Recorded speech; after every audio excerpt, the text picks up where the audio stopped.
Hello, everybody. Good evening, good day, and welcome back to the Ask Abhijit show. I hope you are all doing great this fine evening or fine day, wherever you are. Let's see who all is there on the live chat with us. Let us see. I can see Naganand Shenoy. Good evening. MAK4J1U. Avinash. Random Skull. Hello. Surya Pratap is here from Tenjiku. Very nice. Tenjiku. Geopolitical Dubey is here from Indore. Sheikh Rayan, I do remember you, sir. I've seen you before. Devil F9N. Tanmay Deshpande, hello. Chaitanya Manuja. Vis Shon. All right. Ankita ji is here. Good evening, ma'am. Devil is also here. Who else? Somi is here. Chat DSP, namaste. Nabanita Das, namaste ji. Bhaskar Bandit, hello, namaskaram. Advait Ashwani, written by Deb. Pratar Dana, namaste, written by Deb. Jai Jagannath, I suppose. Zelensky will win is here, is from Nepal. Good to have you, sir, from Nepal.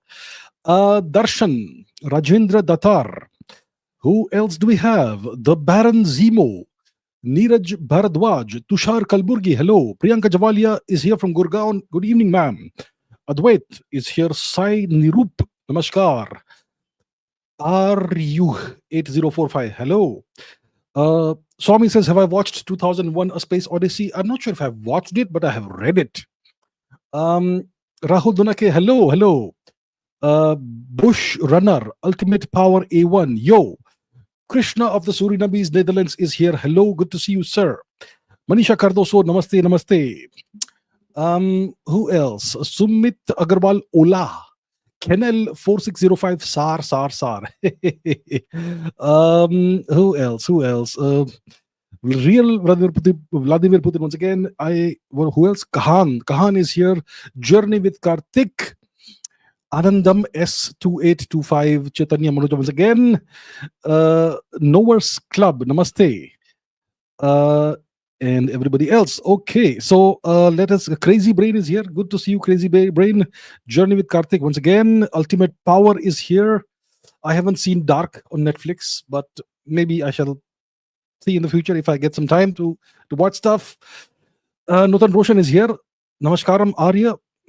Real Vladimir Putin is also here. Abir Tuli and everyone else. Sumita Agarwal, Ram. Okay, I'm going to discuss history today. First of all, some of you sometimes have the question of how to ask questions on so that I can consider them for the Ask Abhijit show. What you do is very simple. If you want to ask me a question, you simply type down the question and you add the question in a comment in any of the videos or maybe on the community page. So you write the question as a comment and use the hashtag Ask Abhijit. So what I will do at the end of every week or before I do one of these live streams is I will spend a few hours searching for that hashtag Ask Abhijit. I'll go through all the questions that have come up in the past few days, and I'll take as many as I can, the most interesting ones. So ask me interesting questions.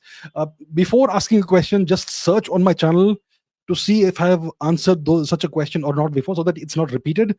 Sometimes people get frustrated that I don't take their question, but the point is I've already taken that question multiple times before, perhaps, right? So ask me questions that I haven't answered before, or maybe a different variation of a question which would throw up some interesting light on something I haven't maybe thought about.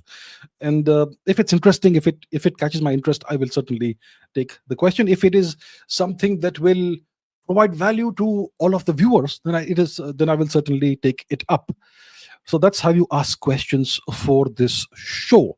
Today we discuss history. History is very important. You don't understand the world unless you understand history.